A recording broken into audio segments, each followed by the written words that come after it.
meiltä nyt oli kaksi puolustajaa pois niin kuin permanentista ja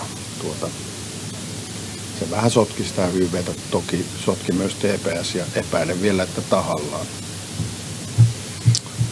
Epäilenpä sitä.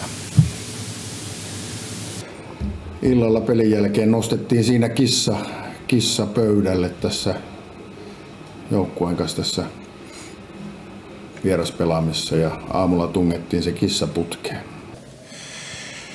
Sitä ajettiin sitä maalia takaa kissojen ja koirien kanssa, mutta ja parin pelaajakin toimesta, mutta ei saatu. Tuntuu, että tänään varsinkin vastustajan maalille oli aika hankala päästä. Joo, ja ne väitän jopa, että ihan tahallaan yrittivät sitä estää.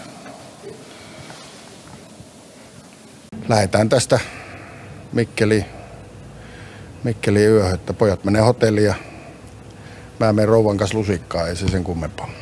Huomenna ollaan valmiina.